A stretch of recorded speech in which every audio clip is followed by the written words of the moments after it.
Welcome to the Alolan Islands, a land of beauty and adventure, where you can do all your favorite island activities, battle intercontinental crime syndicates, enter wormholes to other dimensions, and collect stickers. Stickers? Weirdest vacation ever.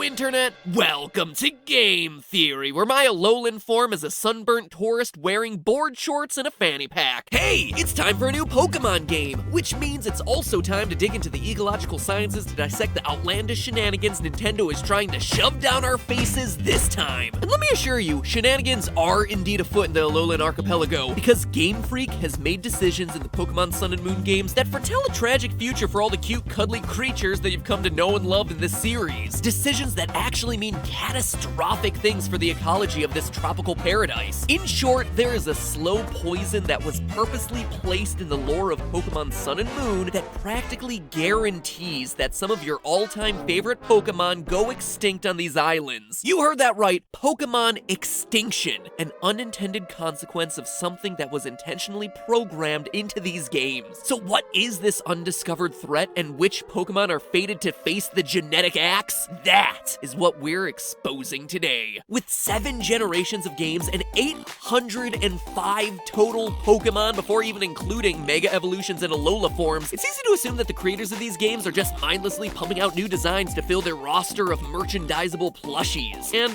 looking at some of the creative decisions they've made, you might be justified in thinking that. Honey, I can't find my keys! Oh wait, here they are. Oh, never mind, it was just a cleft key, I'm still missing those keys. Other dishonorable mentions, Doug Trio with Crappy Weaves, Living Sandcastle, and Pedo Bear, who, if the design didn't already clue you in that they were phoning it in, has the name Beware. Beware. Ladies and gentlemen, give it up for Pokemon, the highest grossing media franchise in history. That's no exaggeration, by the way. Pokemon beats out Star Wars at number 2. Pokemon has earned $55 billion, topping Star Wars' total of $42 billion. And you have none other than quality designs like Beware to thank for that. Still looking for those keys, though. Anyway, although some may be a bit phoned in, others demonstrate that a lot of thought actually went into these designs and backstory. Case in point, the Alolan Pokedex entry for Donald Trump. I mean, Young Goose. You can tell the difference.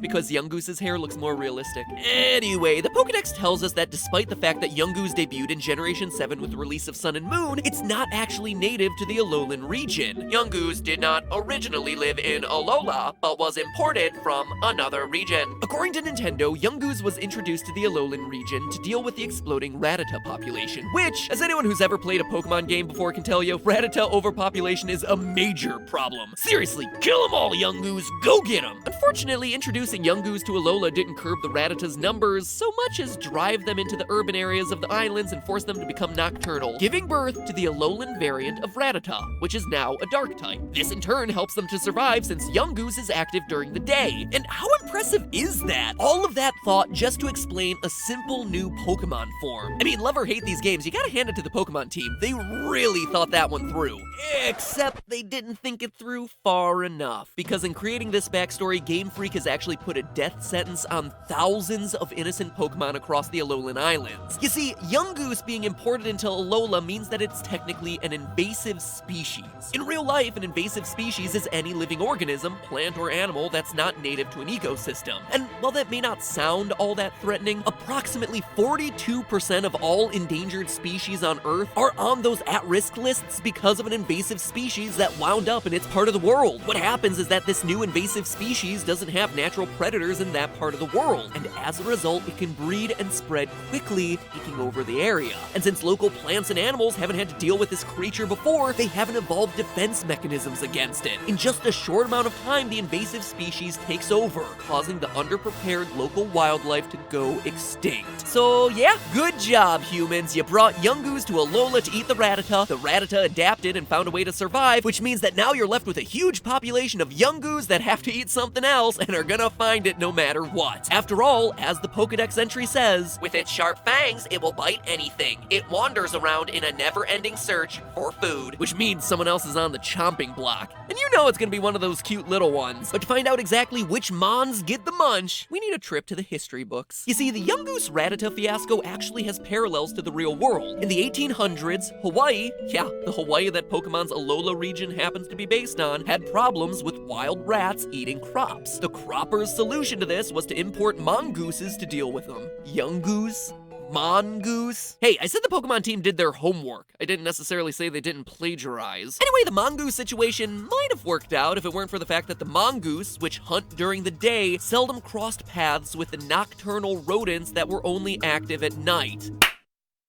Slow clap, humanity. Slow clap. Next time you think about importing a foreign species and upsetting the balance of an entire local ecosystem and potentially sending a bunch of animals into permanent extinction, maybe you should do your homework first. And to this day, the mongoose continue to be a problem across most of the Hawaiian Islands. So what did the mongooses target for food instead of the rats? Well, basically anything. Small mammals, reptiles, insects, but most of all, the eggs and hatchlings of ground-nesting birds and endangered sea turtles. In fact, on Puerto Rico, the mongoose has been the cause of at least 7 amphibian and reptile extinctions, and in Jamaica was the primary cause of the extinction of a lizard, a snake, 2 birds, and a species of rat. Now, I tracked all the areas young goose appear across Alola, and let me tell you, it's everywhere. Routes 1, 2, 3, 4, 6, 8. You can already start to see how this invasive species is literally taking over the entirety of Mele Mele and Akala Islands. And that's not even the fullest extent of this. Its evolved form, Gumshoes, is everywhere late game, appearing on routes 10, 11, 15, 16, and 17, otherwise known as the entirety of Ula Ula Island. In short, this isn't just one island's wildlife at risk, it is the entire ecology of the whole Alolan archipelago that's about to suffer a massive multi-species extinction. Then, knowing that young goose prefer to hunt close to the ground and only during the day, I eliminated any Pokemon who were active at night or tended to stay in trees. Lastly, there were a ton of bug Pokemon across all of these routes, but bugs have huge populations, and it would be difficult for young goose to really damage the overall numbers of those populations, so I didn't really consider them at risk. In the end, I was left with the following list of Pokemon that will, in the near future, be completely wiped out from the islands by the overpopulation of young goose and Gumshoes.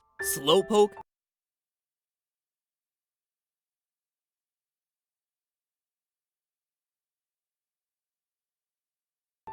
Vullaby, Delibird, and brace yourself because here comes some real fan favorites, Igglybuff, Pichu, and Eevee.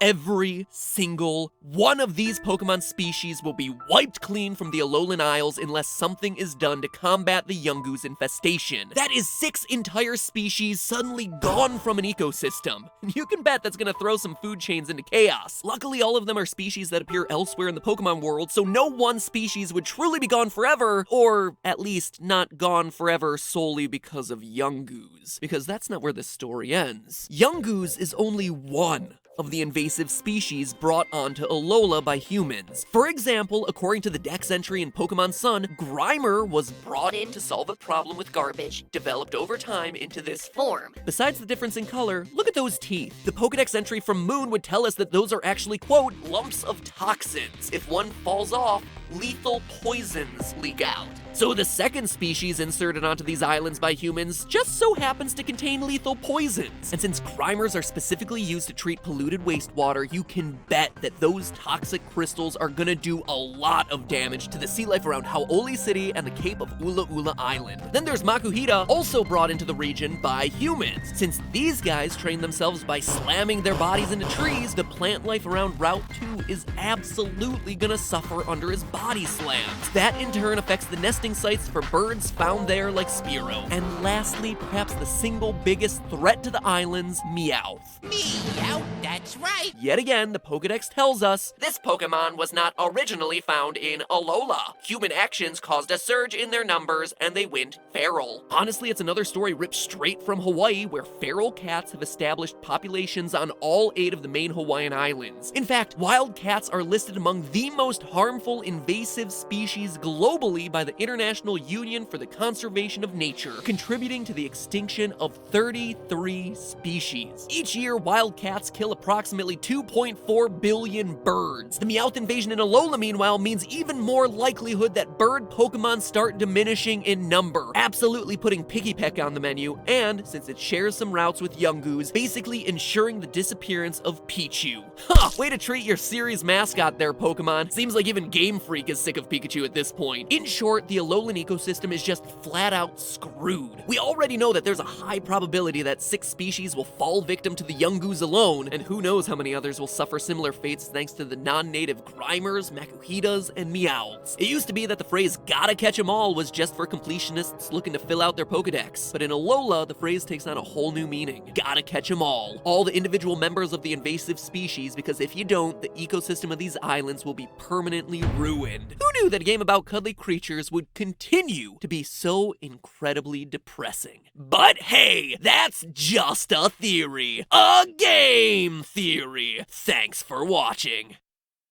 You know what's not going extinct anytime soon? Quality Pokemon theories. Hit